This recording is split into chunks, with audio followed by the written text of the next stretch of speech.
Keep it pyro. My very first special guest of 2021 here at Pyro had to be someone special. So I was flicking through my YouTube and I found an artist that I haven't interviewed in a long time, and I thought I have to reach out to him. I picked up the phone and he's joining us right now. On the phone line, we've got COCO. What's happening, bro? Yes, bro. It's been a long time. I think the last time I really caught up with you was when I first did Big Boy, innit? It was like my first interview. Exactly. I can't remember the studio that we were in, but it was like really open. There were leather sofas. Yeah. But yeah, like time flies like crazy. So firstly, how are you? How's life? How's things in your world, man? I'm good, bro. Can't complain. We're all going through the same stuff right now with the pandemic and Corona, but you know, we've got to try and find happiness somewhere. It's going to get you down. You know what I mean? Exactly. Now, it was my birthday in November, and I thought I was going to get through the whole lockdown birthday thing, but lockdown got me. You celebrated your birthday just a matter of hours ago, really? A few days ago. So how was your lockdown birthday, if that's not a mad question? No, again, bro. Obviously, I couldn't do too much. I couldn't go out for food, etc., like we usually do, or go clubbing and stuff. But, you know, I met a couple of friends. I just had a good time, bro. Just literally, your birthday is about celebrating being alive, you know. So I'm just happy that I made it to 30 without no trials and tribulations too deep. And I'm still happy that I could release music literally the day before. Like yesterday, you know what I mean? 8th, sorry. That's mad. And we're going to obviously touch on your new music in just a moment, but I was never going to bring out your age on air because some people are really funny about 30, you know. But for you, were there any hesitations, or some people get angry at 30, or they feel there's a lot of pressure suddenly on not just music but just life in general? But how was that even a thing for you, or do you just not even care? Yeah, but I'd be lying if I said I didn't have those pressures in my head at some point. You know, it's like a stigma. When you're 30, you should have this, you should have that. But I always think everyone's got a different path in life, you know. If you haven't done something by a certain age, it don't matter, because, like, you're going to get there at some point, God willing. So I just think, like I said, you just got to live life and enjoy it, man, instead of putting too much pressure on yourself. Definitely. And like you said, man, everyone is on their own journey. And... you know, everyone's doing their own thing, and you can look at that and say congratulations when people have taken wins, but it's always important that their journey is not your journey. Your journey is your own unique path, do you know what I mean? Exactly. So, new music. You've come with some new music recently, but it's not actually out yet, is it? Or is it? No, there was a delay on the output, wasn't there? It should be out on the 8th of January. Because the new EP you sent through, A Different Side of Me. Firstly, thank you for sending it over, man. No worries. But yeah, I mean, there's some great records on there, but there's a real different kind of, I wouldn't say energy, but tone, and it seems very reflective to me in terms of the tracks, some of the content and things like this. Of course, the title, A Different Side of Me, says it all. Was this kind of project always on the cards, and you had it done for a while, or was it something that kind of was a relatively new and recent decision to put this together in this way? It wasn't, you know, it wasn't a conscious decision where I'd been doing it over time and we're like, I want to do this. Like I always usually do, I have a collection of tracks that I work on, and over time I see what tracks work together, what could work together as a project, you know. And I think I was just at that point in my life where loads of people were telling me, like, the tracks that I did put on there and more, like, yo, COCO, you need to release this, like, you're good, you can actually sing in key, melodic, you can make the beats, like, little things here and there. People are always championing me for it, like, behind the scenes. So I thought, do you know what, like, a little bit of me was apprehensive to do it, because I thought my fan base is not used to hearing me like this. But at the same time, I thought, if you are a fan of me and you're with me, you'll respect it and you'll enjoy it, because to me it's good music, you know. It's just a conscious thing in my head where I was thinking, I don't know if people are gonna take to it like they would, let's say, my grime tracks, but it's a breath of fresh air and it's a weight off my shoulders to get it out. And the response has been wicked, man. Yeah, I mean, that doesn't surprise me, because as soon as you press play, first track, AWT, and I think the first word you say, not like an ad-lib or a noise, the first word you say is Deeper Ones. Yeah. And that really struck a chord with me, because I was like, we've literally pressed play on this whole project. That's the first thing you say. And that really kind of, to me, that set the whole tone, especially of that track. And kind of, that's why I wanted to put it first. Yeah, and it really worked, man. So with Alone with Thoughts, like a deeper track, introspective track, you mentioned there that you feel like it's a breath of fresh air and a weight off your shoulders, but was it challenging to be vulnerable within your music? Because you really opened up, do you know what I mean? And that side of you, did you feel that vulnerability with it?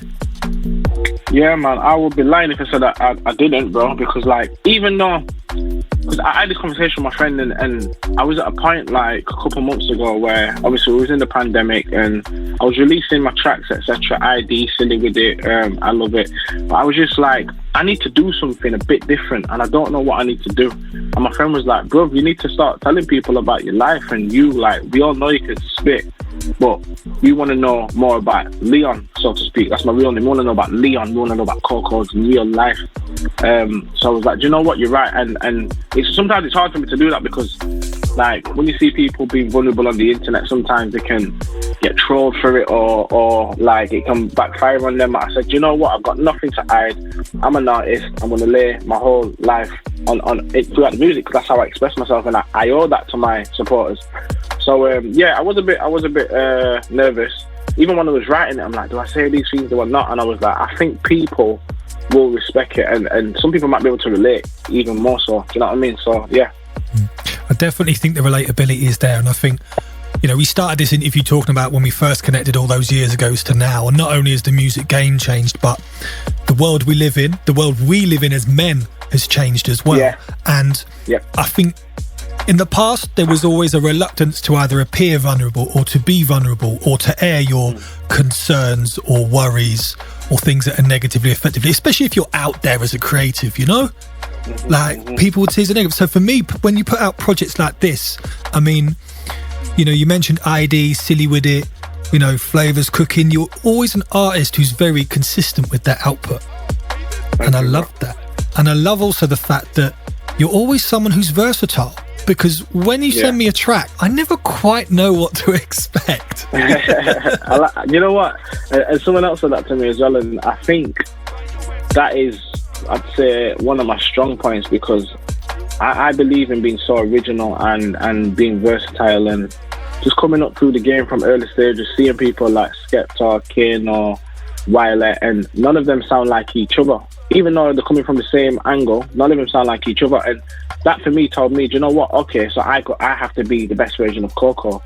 And I think, anytime I do release music, I'm very critical of myself. Sometimes my friends will be like, say this. I'm like, nah, I'm not saying that. Because what if someone questions that and then I can't explain it? You know what I mean? So I'm very much a perfectionist. So I'm glad, man. I'm glad that when people hear that I'm releasing music, they don't know what to expect. You know what I mean? Definitely. And for me, and this is just my personal take, because producer, radio DJ, all that stuff, but as first and foremost, as a fan of music, is that I like the artists who are genuinely versatile and don't have to scream, I'm versatile, I can ride any beat. And to me, that is the hallmark of somebody who has got that longevity in the game. Because you're not following trends, you're just doing you. And like I said, this project, I wasn't expecting this tone of project from you, but when it came, I'm like, it is sick. The quality's always there, man. I've got to say, as a fan of music first and foremost, gassed. I appreciate that, bro. I really appreciate that. And even like you giving me those kind words and other people, it makes me want to do it more. Do you know what I mean? Like, it makes it easier for me. Like, okay, so people do like that. Let me try that again, maybe in a different way. Or do you know what I mean? So I appreciate that, bro. Serious. You're always welcome, man. Now, the EP itself, I'm right in thinking you self-produced the whole project? Yeah, every single track, bro. Sick. See, we know you've got like mad techers, like behind the boards, behind the mic, the whole thing, man. But again, for you, with these tracks, were these beats that you had lying around from like previous sessions that were just on the hard drive? Was it you came with, did you make them completely new to go with the tone of tracks that featured on this project? How did you approach it from a production point of view? Do you know what? I made all these tracks at different times in my life. I would say within the year I made all these tracks, a year to a year and a half. I've just come back to Sheffield recently. I was in London for 6 years, so can't quit. And many times I produced in my bedroom in London. And again, it's just waking up and feeling a certain vibe. You know, when I jump on Logic, I just sometimes just want to express how I'm feeling at the time. You know, I don't want to think I have to make a grime track today, and I think a lot of producers will tell you that because it's a natural vibe. Do you get me? And with Big Like Before and Along with Thoughts, that's when the pandemic really hit, and I come back here and I was just in deep thought of like, oh, I'm back in Sheffield, I'm back in the same room that I was in, that I grew up, etc., etc. So yeah, everything was just literally spilling out, and it wasn't hard for me. When I said it was hard to want to put it down, but it just came out naturally. Everything was spilling, and obviously Big Like Before, I actually did that in the garden in summer, and I think you can hear that in the sonic of the track, of the beat. Do you know what I mean? It's very vibrant and upbeat. Yeah, 100. You know what I mean?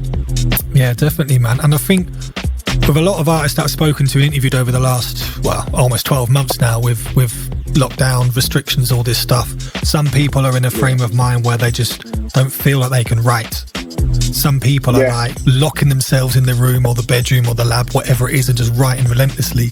And every artist has their own, and every person has their own way of dealing with everything right now. But for you, is it fair to say that for you, your music is such a focus, it's such a platform for you to be able to release everything that you've got going on in a creative way? Is that what music means to you?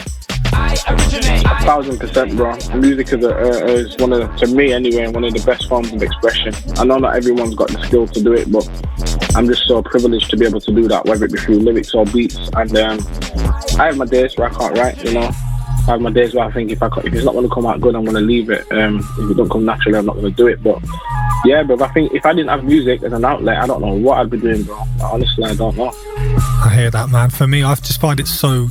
For me, it's so therapeutic. Yeah, that's the word. If you're writing a track or producing a beat, you just go off in that world. If you're listening to old tracks or, you know, records that you've forgotten about, or you stumble across in your iTunes, you're like, oh my God, I used to love this record. So for me, and it sounds like, you know, identical wavelength with yourself, bro, like just the reassurance and comfort you get from music as a whole has just been so valuable and helpful in the last 12 months and moving forward, man. It's crazy. Yeah, bro, throughout my whole career, man, honestly.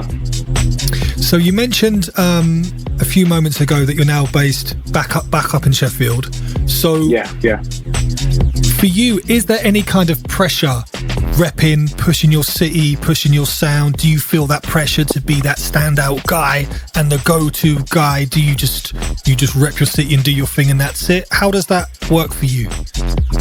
Yeah, man, 1,000%. And I touched on it Along with Thoughts, the line. I feel too much pressure at times. I've got Chef on my back and I feel one day I'm not getting it right. I think it was important to say that because I think people might look at me and think, oh yeah, COCO is nice, he's done this with Toddler, he's done all this, like he's chilling, I bet he's happy. But there are times where it's like, bro, the anxiety does creep up, or like I was in this position before and I'm not in the same position as I was then. So does it mean I'm failing? Does it mean this and that? Does it mean people don't want to listen to me anymore? So all them things go through my head as a creative, do you know what I mean? So yeah, I think it comes with that, like I said to someone the other day, like I feel like the torchbearer in a sense for Sheffield, because there's other artists that are doing big things as well, like big up Deep Green, you know, big up K-Dot, big up other people, but it's like I think no one's really taken it where I've taken it, like in terms of that, I don't know, international maybe, or doing certain things that I've done. And that's not to like S on anyone's, you know what I mean, parade kind of thing, but it's just a fact. It's a fact. And if someone has, then big up, congratulate them. Like it's a win for the city. But I just feel as though I'd been put in that position for a reason.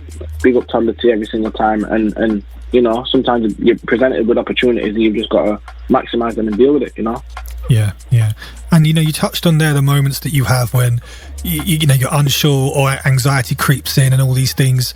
Aside from music, which is really therapeutic and powerful and helpful for you, what other tools, or what is it? Talking to friends? Is it doing exercise? Is it looking at diet? What do you go? I like to get in there, you know, and what do you do to help keep that positive frame of mind and to keep on course even when there's like negative thoughts entering your head and stuff like this? It varies, you know, because sometimes I do want to be around my people then, but then there's other times where I don't. Exercise definitely helps. Like in summer, I was really on it, and it stimulates the mind. Doesn't it? Exercise is good for the mind, body, and soul. So I do need to get back. You know what I mean? Get back on that. But sometimes, bro, I might just sit in my room on my own and just turn my notifications off and just be with myself. And I know sometimes that's not even good, because when you think too much, it can get bad. But you know, I've always got my family there. It's just a case of when you're ready and when the individual is ready to open up or talk, you know. But I think the main thing is music, yeah, definitely. No, I hear that, man, 100%. Sometimes having that critical distance, I do it. I pick up my phone, I turn it over. Do you know what I mean? Yeah, bro. Oh, it makes such a difference. It does, fam. It does, because again, like everyone on Instagram, everyone on Twitter can't actually see what's going on, and as human beings, we've got this thing where we just present the best things of our life on social media. You know what I mean? Like, it's the norm to do that. So sometimes I'm like, nah, I don't want to do that. But that's why I'm glad I released Alone with Thoughts, so I can show people the flip side. Anyone who's looking at me thinking I want to be like COCO, I'd rather give them the full shebang, full story, and the ins and outs of what it is to be like me or someone like me. You know what I mean? Definitely. And I think we're in a place now where fans, potential fans, the wider kind of scene, people like to know what's going on with everybody. They don't like the secrecy. They want to know, does that person run every day? Is that person good at cooking? Have they got a holiday home? Do they feel, you know, anxious when they're alone with their own thoughts? People want that now from an artist. So in a way, it gives you the platform to do that as well, because it's going to be well received. You know what I mean? Yeah. Okay. So we are, of course, in the very first month of 2021. So do you have any New Year's resolutions? I have to ask you, bro. Have you written any? New Year's resolutions. Save more money. That's a good one. I love to buy clothes, trainers, etc. But, you know, there's other things to worry about besides that. And I guess you say I'm consistent, and a lot of people do say that, but maybe I'm too hard on myself. Certain times I'm like, nah, I shouldn't have left that gap there. I should have gone a bit harder there. So I think it's just, you know what? A couple of people say to me a mood board. I think I want to write a mood board and stick to it, because I just usually freestyle off the top of my head, and that's not always good. So I think if I can put a plan into action of where I want to be come, let's say, end of this year, going into next year, and I can tick off those things, and that'll be good. So yeah, I need to do that, man. I mean, the mood board thing sounds super sick, and just a great tool for focusing the energies. Do you know what I mean? For me, myself, I tell you what my New Year's resolution is, bro. Every January, I always decide for the whole month, no chocolate, no crisps, no soft drinks, no alcohol. So I do it every single January for the whole month. And normally, it's like a bit of a detox really after Christmas. I'm okay with it, but chocolate's my thing, man. I just love it. I got a sweet tooth. So do you know what? I think I picked probably the worst January on record to cut out all the nice stuff. We need that comfort right now, you know. I know, it's mad. But, you know, I mean, I've, you know, this, what's it, 2 or so weeks to go, something like that. So, you know, not long to go, my friend. Yeah, thank you. I appreciate that. But listen, it's been so good to catch up with you, COCO. Really appreciate that, bro. Before you go, of course, we're going to play a track off the new EP. So I'd like you to pick which one it is and introduce it for us right here at Pyro Radio, please. Yeah, man, this is COCO, and right now we're going to get into Many Times featuring Capo Lee, taken from a newly released EP, A Different Side of Me. Keep it Pyro.